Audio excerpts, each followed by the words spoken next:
Okay, you are listening to the award-winning Philadelphia Hall Monitor on WPPM 106.5 in Philadelphia, on Comcast Channel 66, and streaming live at phillycam.org. You can find us on Twitter at Hall Monitor WPPM, on our website www.hallmonitor.org, or on Facebook at PHMWPPM. Tonight on the program, we'll be joined by Michelle Lamar Suggs, a midwife at Pennsylvania Hospital, who will discuss maternal mortality here in Philadelphia. Hall Monitor sports correspondent Chris Murray will preview the upcoming Phillies 2024 season.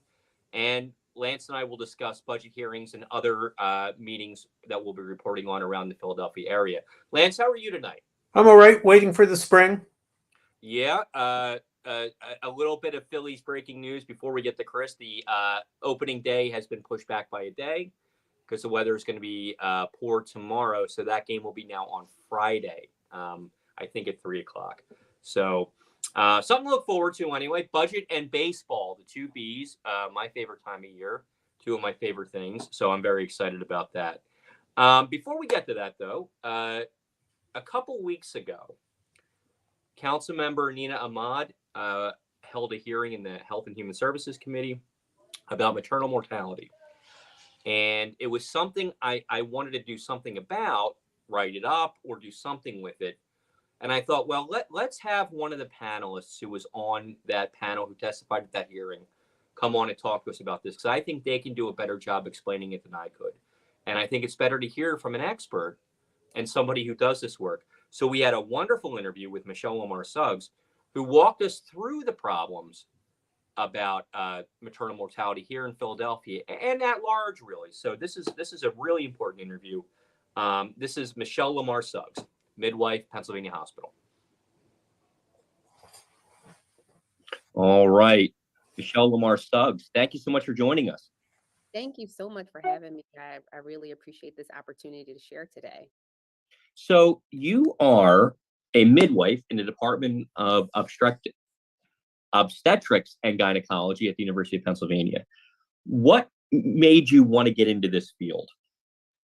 So I work at Pennsylvania Hospital, which is under the health system of Penn Medicine, but I'm at the Pennsylvania Hospital location. Okay. Um, and so I had a winding path of how I got to this route. I am actually born and raised in West Philadelphia. And priority was always placed on education. And coming from a working middle class Black family who sometimes struggled with many things that many families try to overcome in inner city, my parents put a priority on education. And sometimes in Black communities, that can look like high emphasis on high performing, highly perceived jobs like doctors, lawyers. And so I went into college. I went undergraduately to Delaware State University. And when I went there, I went with a mindset that I was going to be a physician. I was going to be a pediatrician until I got there and I realized I started out in my degree, undergraduate degree is in biotechnology.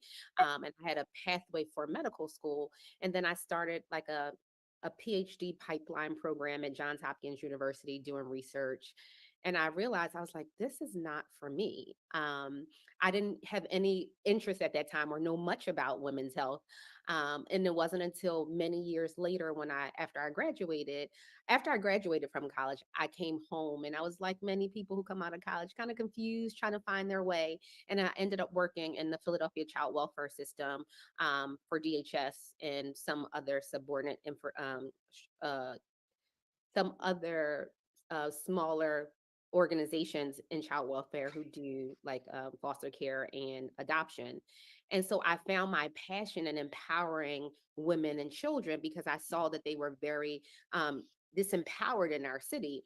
And so it wasn't until 2000 and maybe 8 when I attended the birth of my best friend who had the opportunity to be delivered by midwives. And that totally changed my career trajectory. I said, this is what I want to do. I never was able to put words on what I wanted to do in terms of providing that compassionate care for Black women, but that solidified it for me. And so from that day, I was full force. I started immediately at Drexel University in their nursing program with the intention of going to midwifery school. And I did that right after I went to Philadelphia University, which is now Jefferson.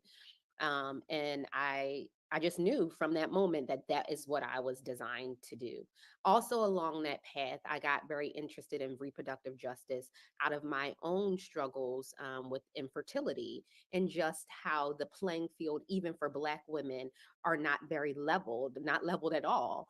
And that sparked another passion to just fight for resources for infertility treatment for all women, but for especially Black women who are disadvantaged and not even offered opportunities in that area. Because in our community, again, areas of infertility are often looked at as shameful. And the idea, even historically, the idea that Black women are hyper fertile and that we're baby making machines. And then when that doesn't happen, it's like, what's wrong with you? And so while we know that Black women are 2 times more likely to struggle from infertility, that number is even in question because many Black women don't report, they don't Mm. share those struggles in that area. So I believe that it's even grossly higher than that. So between those two experiences, it really led me full force into what I'm doing today. About 2 weeks ago, Philadelphia City Council's Committee on Health and Human Services had a hearing on maternal mortality in Philadelphia. Mhm. This was a very powerful hearing, and your testimony was particularly compelling. Can you tell us a little bit about that testimony and what was the basis for that?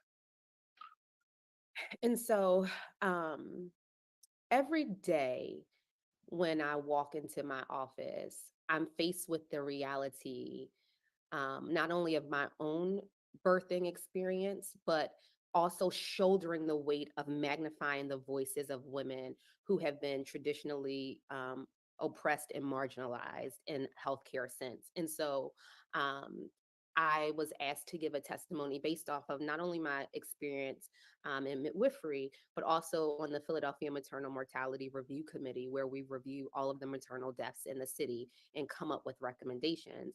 And one thing I will say is that the thing that drives me the most is that when I walk into my patients' rooms, I often get a look of shock most times.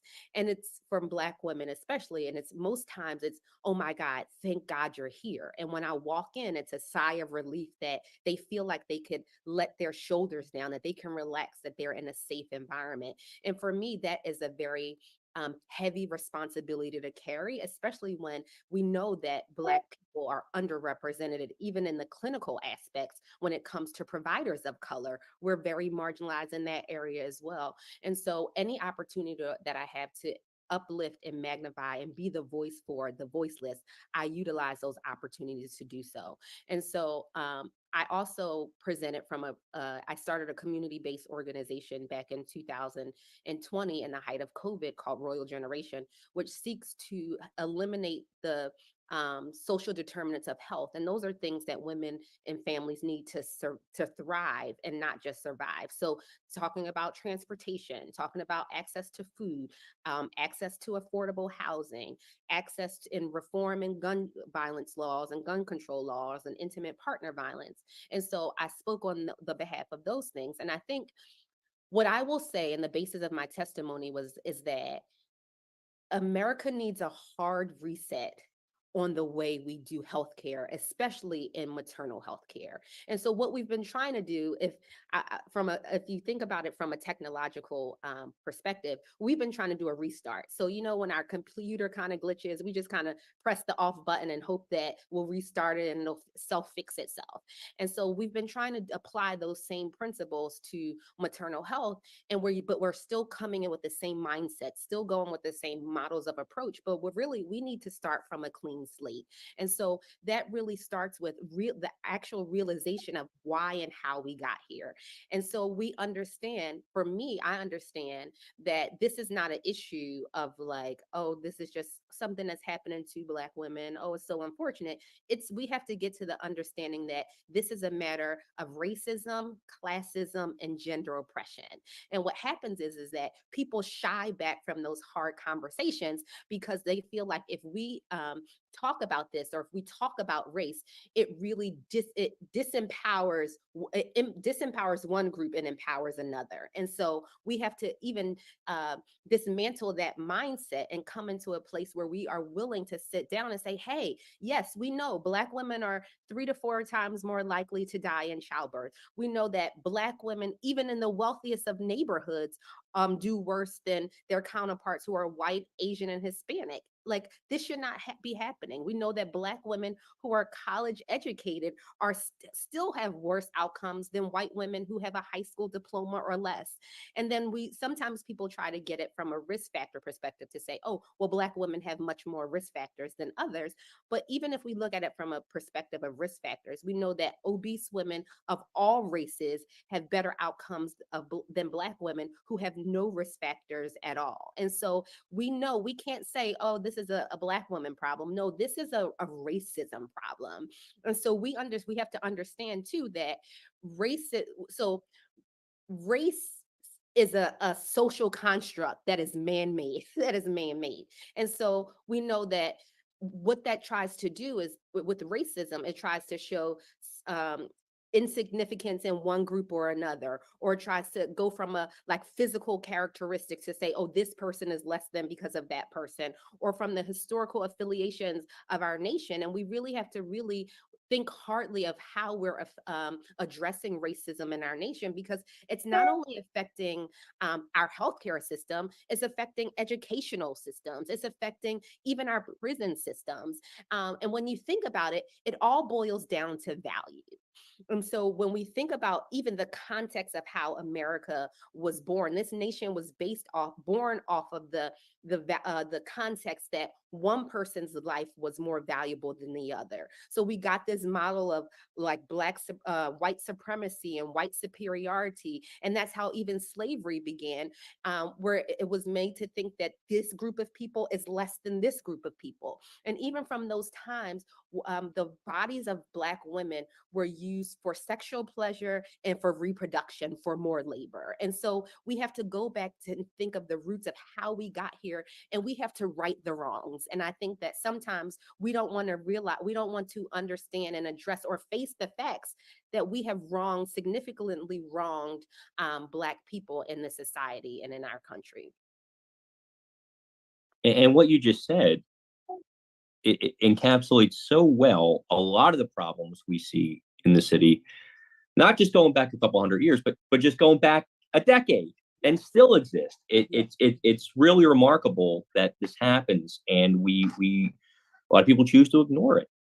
And when you think about in terms of healthcare, how this came about, and so there was someone named J. Marion Sims, who's known as the father of modern gynecology, and he used enslaved Black women for science experiments to show things like, even when anesthesia was available, he chose to do procedures on Black women with no anesthesia, to come up with a theory that, oh, Black women don't feel pain as much as as white women, and that kind of trauma has trickled down into our maternal health care systems. And it's a reason why people come in with such disdain and distrust in healthcare systems, because it's been throughout the generations. And we have to acknowledge that and acknowledge the pain of the patients that are presenting, to say, hey, we understand that this was real, this happened to you and to your generations, and we need to fix this. And so we've tried to kind of try to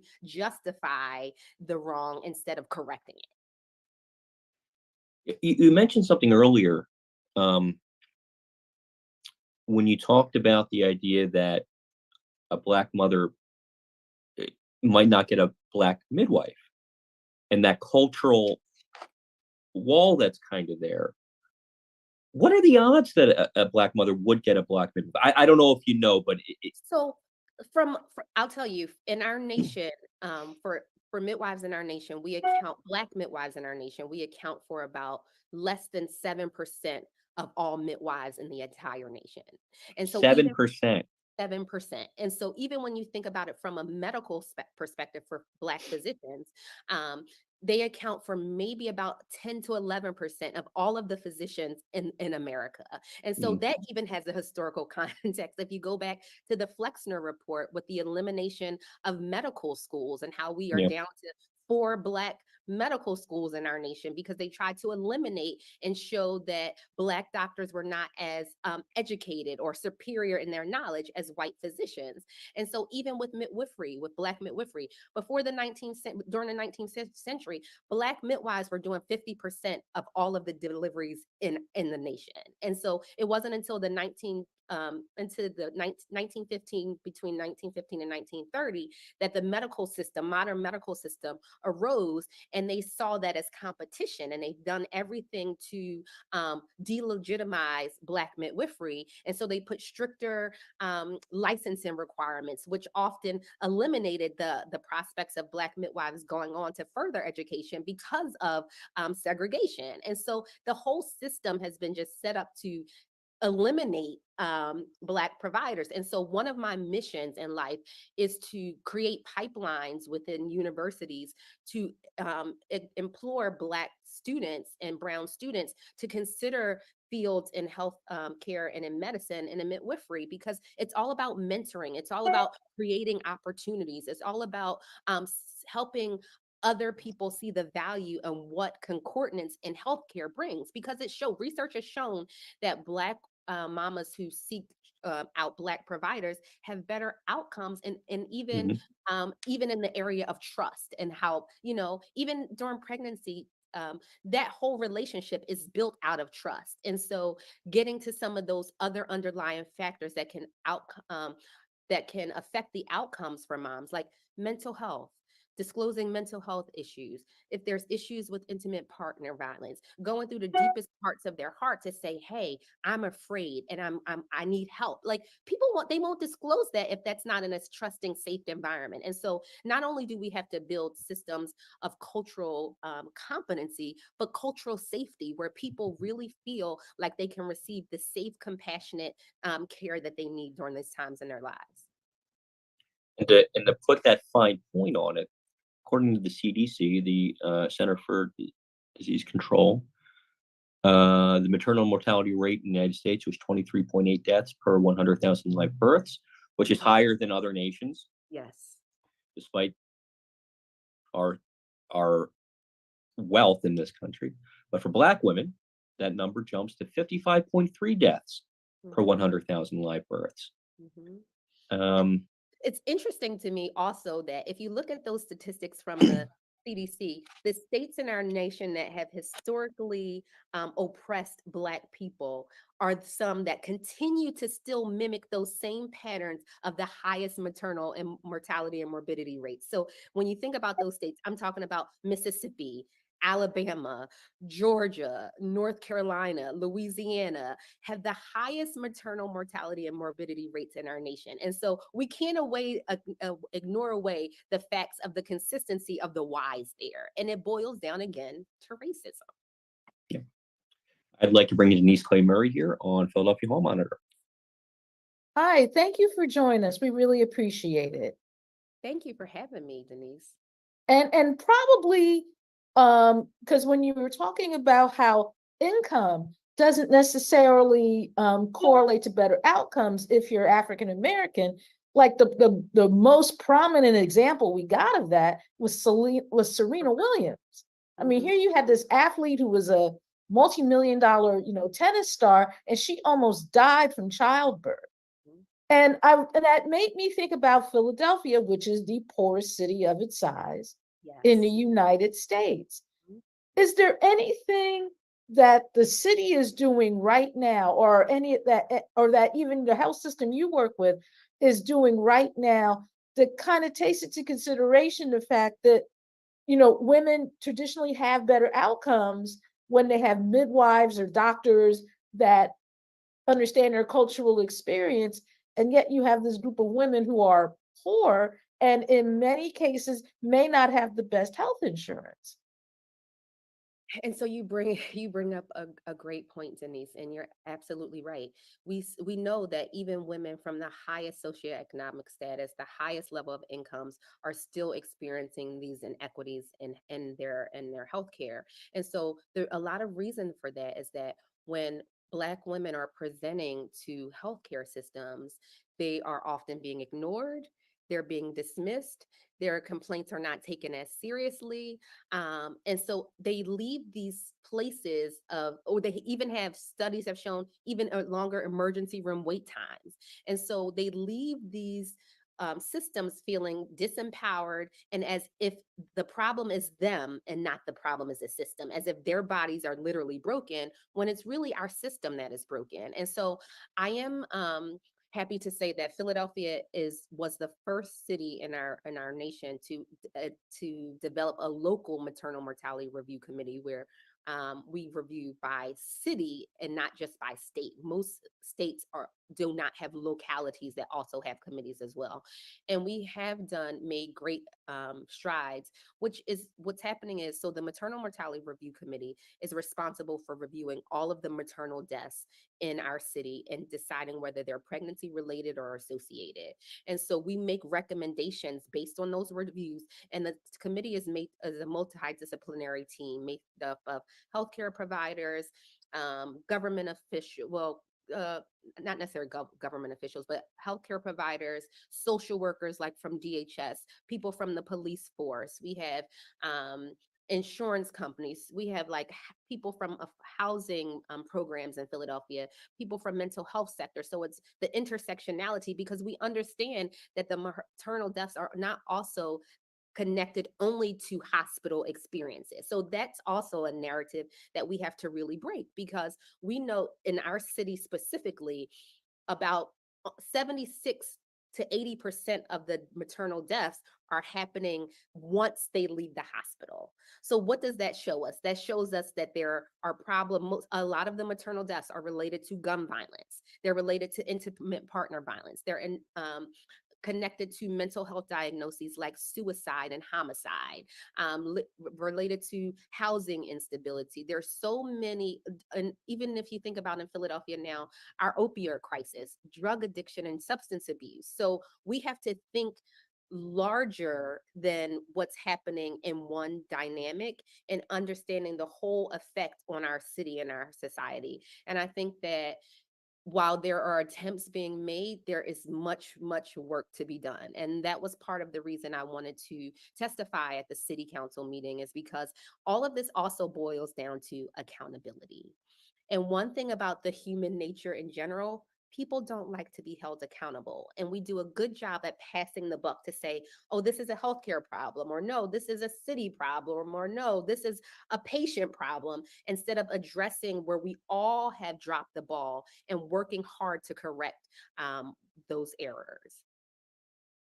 So if someone wanted to become a midwife, what would how, I guess, how would they go through that process? And is it expensive? So there is also presents another inequity. So even in terms of when you think about education and affordability, while there are a lot of some scholarship programs or partial funding for midwifery and Black midwives, the cost of education is very expensive, and the ability to afford these programs are sometimes out of reach for a lot of people. And so even leveraging or like balancing out, even in these programs, a lot of the midwifery programs are full-time 9 to 5, or where you can't or expected not to work. Historically, when you think of Black women and people who are trying to pursue an education, most of us are working full time, going to school full time, which that in itself, these models of these programs create a disparity to say, hey, we're not going to make this practical for you to be able to go to midwifery school. And even when I went to midwifery school, again, I worked a full time job, at one point, 2 full-time jobs, and went to clinical in school full time because I saw the sight of what I wanted to do and was willing to do to sacrifice to get there. But some people don't have those opportunities. So in our local area, there are the main two midwifery schools are University of Pennsylvania and Jefferson University have the local midwifery programs. And I know that they have been trying to work toward creating equity even in scholarship and affordability, because it can be pretty expensive. You're talking sometimes $50,000 or more a year for these programs. Now, you mentioned a few of the states that have the highest infant mortality rates and the highest Mortality. and maternal mortality rates. And a lot of these states are also states that the minute that the Dobbs decision came down from the Supreme Court overruling Roe v. Wade, they also put in laws that made it hard for women to access birth control, certain forms of birth control. It made it hard for women to access IVF if they could afford it. It made it hard for women to get, to do basic maternal health concepts. And when you look at Pennsylvania is not quite in that category, but as James Carville said, there's Philadelphia, there's Pittsburgh, and there's Alabama in between. So you don't know, how close we're going to get to that. Yes. And so how do women protect themselves here in Pennsylvania from these outcomes? I mean, what is it that we as citizens can do to kind of shine a light on the problem and to demand that we do better? And so one thing that I always say, and we know for Philadelphia that Black women make up the largest voting group in our city. I always say, vote. Reach out to local senators, reach out to your local council people. And we just have to continue to push and hear the value of our voices, that we will not stand for these inequities, and we're willing to go the distance for this change. And so, I always say, when we think about the civil rights movement, when we think about the bus boycott, the Montgomery bus boycott, they didn't stop when they got opposition. They kept going for almost 380 something days until they saw change. I think what happens is we don't see the change that we want and we kind of back down. And so for me, my position for women especially is empowering them to know the power of their voice where they've been silenced, because they think, oh, it won't make a difference if I say anything. It won't make it, nothing's going to change. And realizing that this is your future. This is this is affecting you in a way that's not just you individually, but you have the power in your voice and in your votes to bring change to many, many women who may be suffering from the same things. And so when you think about, even from a reproductive justice lens model, what we're saying is that we're trying to give women personal body autonomy, the right to have children or not to have children, to parent their children in safe and sustainable communities. And like you said, that goes back to even things like contraception. And unfortunately, I've seen where, Black women are always counseled on contraceptive methods that may not be ones that they see as best for themselves, but that are being forced by healthcare providers to say, this is what you need, because it goes back to this idea of eugenics or forced breeding to decide when we can grow our families. And this stereotype of, oh, Black women are having babies and they can't afford them, so we're going to force these methods of birth control on them, or make them as a perceived superiority, when not really valuing that they have a voice to choose if and when they want birth control. And so just really continuing to fight for legislation. And I think voting in November is going to be critical. And going, like, even back to the idea of white supremacy and superiority, it was the message for many years was subliminal, but we saw in recent presidential terms that it went from subliminal to direct and in your face. Like, you couldn't deny that this was a matter of racism and supremacy. And so we have to get back into those polls and vote in November. We have to understand and hold people accountable, and don't be afraid to do that. Now, what does accountability look like in this case? Because I know we do a lot with accountability on this show, saying to people, hey, you promised this, what happened with that? What does accountability look like to you in this space? So holding people's feet to the fire. And so I one of the things for me for accountability, while I was appreciative of the opportunity to present at city council meeting, my next thoughts, and we reached out, several of the community-based organizations reached out to Nina Ahmad and said, hey, thank you for having us. We love being there and being able to share, but we want to sit down with you within the next 30 to 60 days to come up with a sustainable plan of how we're going to move this forward. Because I think sometimes there's a lot of discussion happening, but accountability looks like, okay, let's do this. Let's not just talk about it. Let's work towards actionable items that are going to bring sustainable change. Okay. Well, thank you so much for sharing your time with us and for talking to us about something that is really, really important because at it's basically the basis of our population is a city. Mhm. And whether or not that population grows, and if so, if it grows healthily for everyone concerned. So we thank you very much for being on the show with us. And I'm going to give you back to Larry McGlynn, and you're listening to Hall Monitor on WPPM 106.5. So before we let you go, what advice, what questions, and what should expectant mothers be doing to avoid becoming one of these deaths? What should they be doing and looking out for when they seek treatment? And so, one thing I always tell women is to advocate for yourself.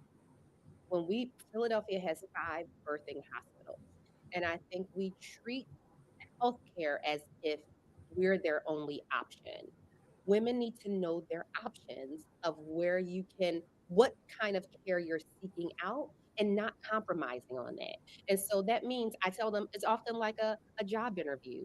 You decide, you go and you interview, you ask questions before you commit to care at any location. Hey, what's your C-section rate? Hey, what are your rate of maternal poor maternal outcomes? How do you support Black and brown birthing people? Like asking the right questions before committing. You can go around and seek out who you feel is best for you. And I always say, we're not privileged to care for, like they're not, people are not, we treat healthcare as if um, we need them, or like, but this is a, or they need us, but we are here to serve. And so when we keep that model mindset of servanthood, our outlook on how we treat people, it also varies.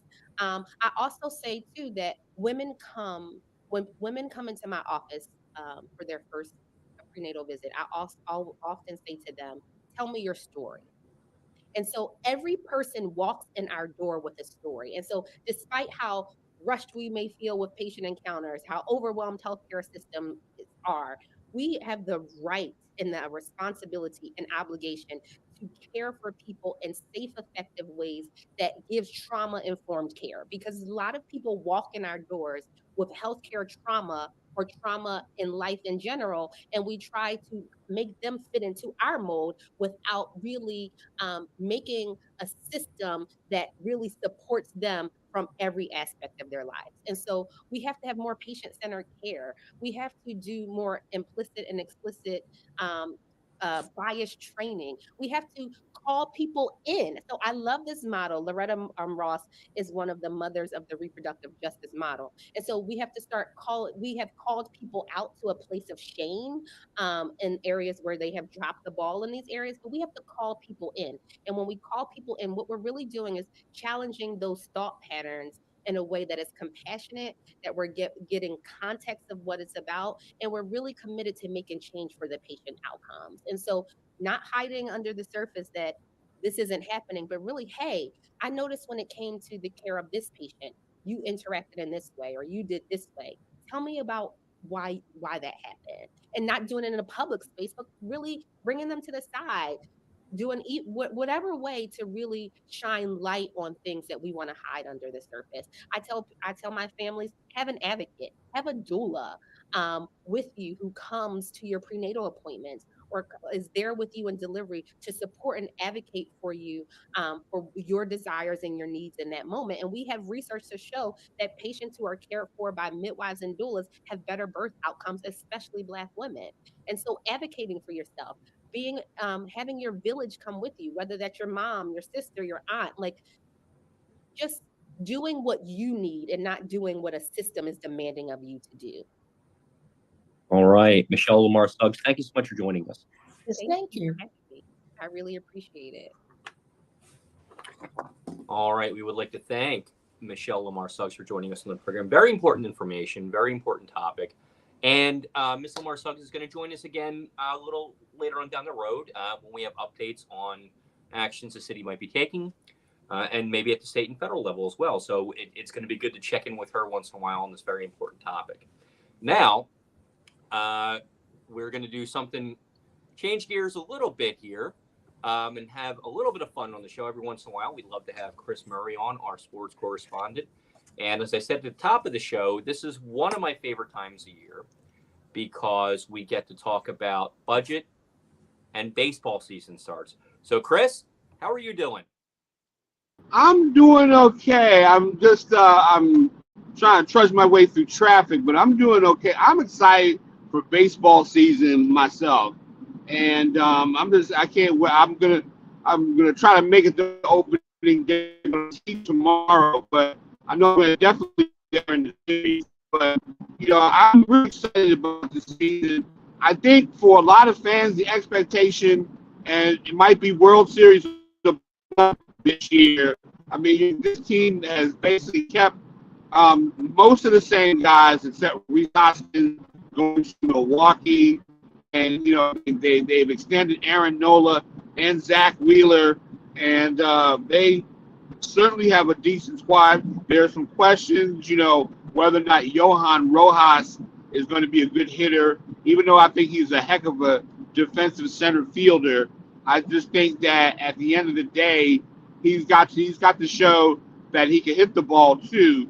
And they pretty much moved Kyle Schwarber to the DH position, mainly because he's a liability in the field, but the team seems to do really well when he is at the leadoff position. Something I still have an issue. That's me personally that I have an issue with because I'm not a fan of a guy. To me, a leadoff hitter is someone with speed who can steal bases and can kind of set things up. I'm not necessarily looking for my leadoff hitter to be a home run guy, but it helps. And I think we may have lost Chris there for a second. Hopefully we'll get him back in 1 second. But I'll say about Rojas playing in center field. I am not bothered by this because traditionally shortstops and catchers are not great hitters. Chris, I was just saying that Rojas doesn't worry me in center field because catchers and shortstops usually are not great hitters, and the Phillies are getting production out of those two spots. So Rojas in center field, I think, could hit ninth and it'd be fine.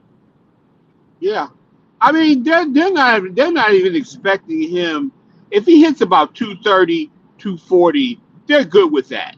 They're good.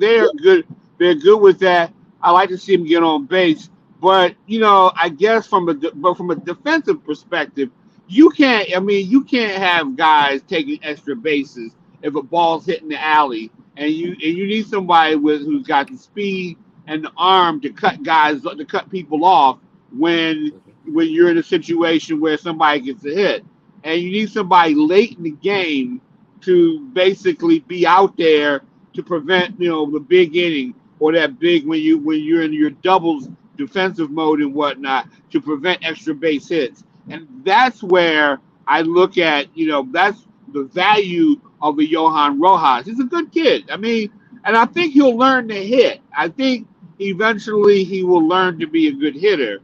But right now, this team needs him playing that center field position. Well, I think he's gonna be outstanding out there. I think they have a very good outfield defense because you move Marsh to left field, who's a very capable center fielder, so it's even making it a little easier for him. And Castellanos had a good year in right field last year. Yeah. So you have nice defense. Yeah.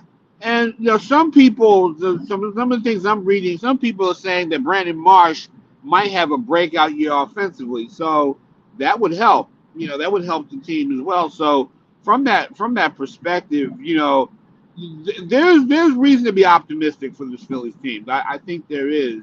Because not many teams bring everybody back. You just got to hope they minimize injuries. Like Taijuan Walker is on the disabled list. And I'm still trying to figure out during the playoffs last year during the NLCS why he was kind of kept out of that rotation. That's right. And so from that standpoint, you still got a capable pitcher. I mean, I think Spencer Turnbull, I think is in his spot as that fourth man in the rotation. I think, and Ranger Suarez had a pretty good year last year. They're expecting Ranger Suarez to be a capable third guy in that rotation. So, and then too, the fact that you extended Aaron Nola and Zach Wheeler, you gave Aaron Nola a good contract, and Zach Wheeler. I mean, those guys are going to be the straws that stir the drink for this Phillies team, I think, this year, which is why I think the general perception amongst all of us so-called experts is that it's maybe World Series or bust and whatnot. I'm still, like I said again, it's so unpredictable. And I mean, the Braves are still a great team, and and I just think that the Phil. I mean, like I said, if they come up with another 90-win season, great. It's just that last year they should have been in the World Series, but there were a couple of questionable pitching decisions, especially in game I want to say game 4 of the NLCS, where they really could have taken that 3-1 lead and then won it in Arizona and gone on to the World Series. And so that's going to be the question. Oh, and I think Chris sort of dropped out there again. But to Chris's point, I look at it and think all the money this team has spent, and it's a lot of money. They should be in the conversation. I think they should be better than a 90-win team. The Braves haven't spent that much money, as far as I know, and they had 100 wins last year, I think. So I don't see why the Phillies are not considered one of those upper echelon teams, in my opinion. So the Phillies in sports is really not my strength. And I have an opinion. It's not a learned opinion. I do want to put a plug in for Chris's book, which I'm reading, which is called A First Draft, a collection of stories. And this is about what sports and politics and social thought is. And it's really fascinating to think about how, and what Chris writes about is how we accept a musician or an actor or actress speaking out on a political issue, and it's accepted, whether it's from the left or the right. Nobody challenges it. But as Chris is writing in these stories, when an athlete, especially an African-American athlete, talks about issues, race issues, political issues, issues of social justice, or even pay, all of a sudden there's this humongous amount of pushback to the athlete saying, well, just play your sport.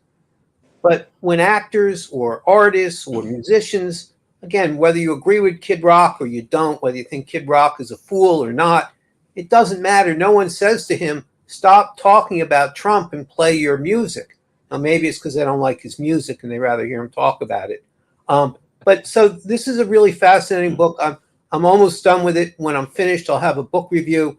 We'll share it with our readers and people who are interested in that kind of cross-section between politics, social thought, social justice, race, and athletics would really enjoy it, because Chris talks about the history, some of which I knew, some of which I didn't, but he also sees it through the lens of what's happening now, because often the heroes from the days gone by weren't heroes when it was happening. And just in terms of our sense of the world, almost everyone now talks about Dr. King as being saintly. But when Dr. King was organizing, when he was fighting for social justice, there were a lot of other words used other than saintly for him. Yeah. And I think Chris is back, so we can put him back for the rest of the Phillies. Yeah. And so, Chris, let's talk. Lance just talked about your book a little bit. Okay. Tell us a little bit about the process, because this is collected writing from over your entire career, right? Yeah, it's really the last 20 years of my career. This book kind of, I wouldn't say it was the original intent was to pull all my sources. I was teaching a course at Temple, and I was teaching sports and leisure in American society in the African American Studies department. Of course, that course was open to me talking about African Americans in sports and dealing with race, sports, and politics. And I thought that I needed more material because right now we're trying to, I was trying to scramble around for textbooks. I had to use Bill Rhoden's book, and I had to use all kinds of things. So I said, let me go back to, I went to the library and I found a lot of my stories from the Tribune days were in the library. And I never thought of myself as being in someone's library. And I began to look as I was pulling up stories, and you know how when you write stories, at the time you think it's a story, but I said, man, this stuff is fascinating. My own work, and I don't really read my stories until after maybe a few years after the fact or something like that. It's just weird, because you're hard on yourself. But I found out that, I was doing all these stories in the 21st century about race and sports. We were dealing with black gay men coming out as men who were coming out as gay, were athletes. We were dealing with, the whole black quarterback thing, black coach thing. All these things were happening underneath my nose. And I was at myself and a couple of other people, we were at the forefront of all this. We were talking about the whole thing with Ferguson and athletes standing up before people like Mike Smith and Jamel Hill got on ESPN. And that's no disrespect to them. I mean, I'm glad that they were there.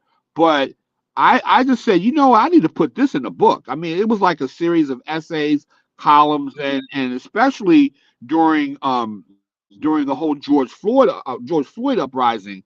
I was just like, I was at that point, I was just writing these things as it was happening, and nobody, and thank God I had the freedom working in the one advantage of working in the black press was that I had the freedom to write these stories, and I felt that these stories need to be told.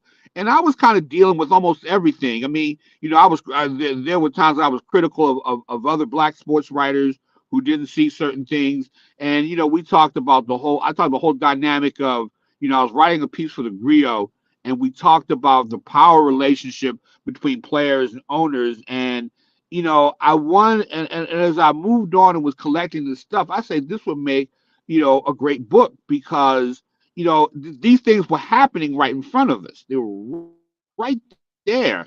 And for the next time someone writes a textbook and everything, that this stuff is there, right there, because when you teach these classes, you really have to, kind of come up with your own collection of books and whatnot to really write the story. You know what I'm saying? It's like, it's like a lot of things that people are writing, and I didn't, that people are writing. I just wanted to be included in that part of it and whatnot. Because a lot of stuff that I saw, they're very nobody. I wanted, since journalists are the first draft of history, we are the first draft, and I just wanted people just to look at it from that perspective. Just I'm on the ground watching this. I'm watching this, and so when they look up my stuff years from now, they can get an idea from a person who's eyewitnessing all this stuff. I'm sorry I went too long, but No, that's fine. So Chris, before we let you go, I gotta know, how many wins are the Phillies going to have this year? I have a number. I need to see what your number is. I'm going to say about 92, 93. I think the Braves are still the better team. They will probably get one of those wild card spots. I think the Phillies are. I don't think they are as good as the Braves right now, and because the Braves have pretty much a great starting lineup and great pitching, and but the Phillies will be there. I think the Phillies are a playoff team. They're a good postseason team, and I think they got the pitching to do it. I think Ranger Suarez has more experience. I do think that Zach Wheeler and Aaron Nola are gonna carry the ship for this team. I'm and with Bryce Harper healthy, I think they're gonna give the Braves a run for their money. I don't think they're gonna win a division. They'll be in the playoffs, and I think they'll do damage like they did in the playoffs last year. All right, I'm going to go on the record right now. Phillies, Okay. 95 wins. 95. Okay. Atlanta, 97. Phillies 2 games back, second in the division, get the wild card, and run through the playoffs because they're going to get hot at the end of the year. And they're going to be in the World That's what Series. I think they are. I think this is the team. This team might be built for October, except for one Yes. bad decision of letting Craig Kimbrell pitch with a 2-run lead and whatnot. The way Yeah, he had don't been do that. blowing games and blowing saves. Please don't. Please have somebody in that bullpen. I think Jose Alvarado. That bullpen went from one of the worst to one of the best in the space of a year, and I think that they're going to do some damage this year. I just think. The one thing I don't want to see this team, I don't want to see this team get into they've had 2 slow starts, 29 or 22 and 29, where they were 7 games. It seems like around June, I guess June is hitting season, but then again, I don't want them to start off fast and then fade down the stretch. But at least be in a situation where you are contending, and then hopefully they'll get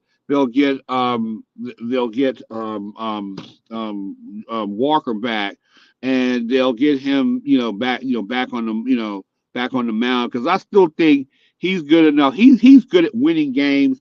He's good that if he gives up a couple of runs, he'll keep you in the game for about 4 or 5 innings, or maybe even say. And that was the one thing he did well. Like, I thought he did a good job of eating up innings, and that's something that you need. You need someone to eat up innings. It's a long season. You got to have guys who can do that, and he's very good at it. Yeah. So, Chris, we're gonna talk to you again soon once the season gets underway. Thank you so much for joining us as always, and we'll see you in about a month or so, I think. Okay. All right. I'll look for you. Take care. All Thanks right, for having me Chris. on. Thank you, Chris. We really appreciate it. All right, Chris Murray. Always glad to speak with him, and we're going to have him on again soon. Shift gears a little bit with the time we have left to talk about city budget. The first 2 budget hearings were yesterday and today, and there was, I think yesterday was, now I was at both hearings. Yesterday's hearing was the more eventful, and there were 2 things that stuck out to me. The first was the administration discussing triage centers for people dealing with addiction, possibly homelessness. I'm not exactly sure what these triage centers are going to do. The administration wants $100 million for them. Could not explain how many there would be, where they would be, how much they would cost individually, could not identify the philosophy behind them or what services they would provide. But the first one's going to be ready in a couple weeks. How disappointing for it to be the most important part of her administration to get off to such a poor start. Yeah, absolutely. And city council members, I thought, handled it very well because they kept asking the questions. Well, if you want this money, what is it that we're getting for it?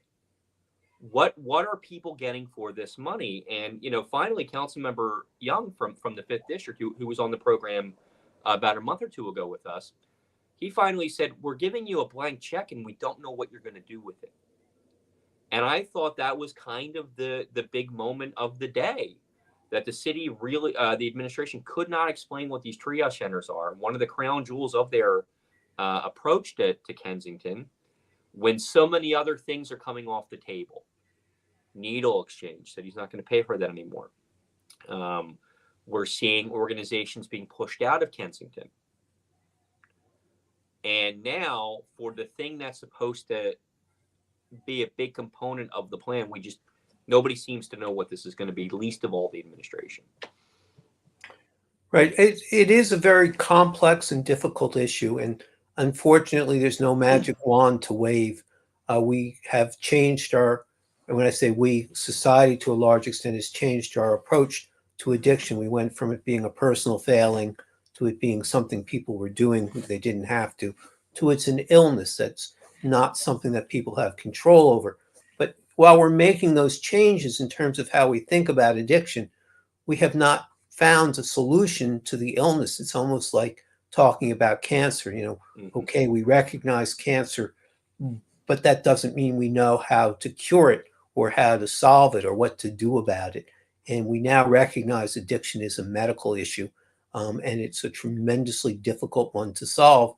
And while I am always hopeful for people to try and be better than what we were last year and better than what we were 10 years ago, it would be helpful and make it easier to accept if there was a model, if they could say, here's what we believe will work, here's why we believe it will work. And when people talk about harm reduction, I recognize that there are people who are very focused on reducing the harm that comes with addiction. And unfortunately, those people don't focus on the harm to the community where the addiction is afflicting everyone. So addiction not only afflicts the addicted, it also afflicts the neighborhood. And it is a tremendously difficult problem. And I do believe that the mayor should be given credit for saying, this is something we're going to try and solve. But it would be nice before they ask for the money if they could say, this is how we're going to try and solve it. Right. The other thing I think that's interesting about the budget, and I know that you're looking at that, and hopefully we'll have something for our viewers and our readers in the next couple of weeks, is this thing called the 5-year plan. Mm-hmm. Now, those of us who grew up in the days where there was a Soviet Union have to smirk a little bit because the Soviet Union always used to have 5-year plans, and every year they would do their 5-year plan. And it seems like the city of Philadelphia and the PICA board, the Pennsylvania Intergovernmental Cooperative Authority, which actually controls the city budget to a certain extent, even though it's a non-elected body, have a similar philosophy with the former Soviets. We have a 5-year plan, but realistically, we change it all the time.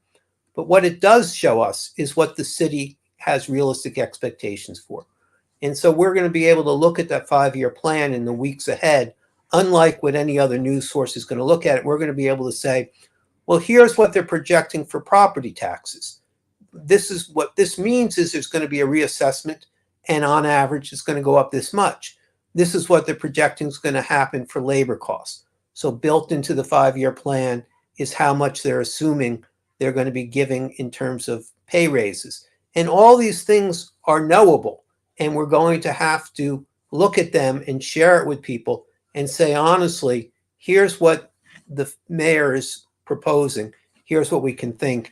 And based on last year's 5-year plan with Mayor Kenny, who was disengaged from the process, we know that that plan will not be in place. I know we're running out of time. I do want to make a brief talk about SEPTA. The SEPTA board is meeting this Thursday. Just as an example, on the agenda item is going to be a review of how poorly the buses are doing in ridership. The interesting thing is the regional rail ridership is up. So we see where there's a pleasant place to wait for the trains, riders are coming back to it. Where we see it's unsafe, and it's horrible again to talk about. There's not an easy solution. But right now, few people feel safe using the bus city transit division, all those horrible incidences. And where SEPTA doesn't focus on that, ridership stays at well below projected levels. But the other interesting thing is the no bid contracts. So SEPTA is going to vote to give away millions of dollars to this company called American Tower Management. And here's the sleight of hand. They put it out for bid originally 20 years ago. The company was the lowest bidder. But the technology, and this has got to do with towers and sharing information, the technology is proprietary. So as SEPTA wants to upgrade, they can't go to another company. They have to go back to the same company. and then give literally millions of dollars in no bid contracts. And so we'll have more on that. Hopefully we'll be live tweeting about it and raising the issue of why SEPTA is supporting election deniers, and more on the budget in the following weeks ahead. All right. Thank you for joining us here on Hall Monitor. We'll see you next week.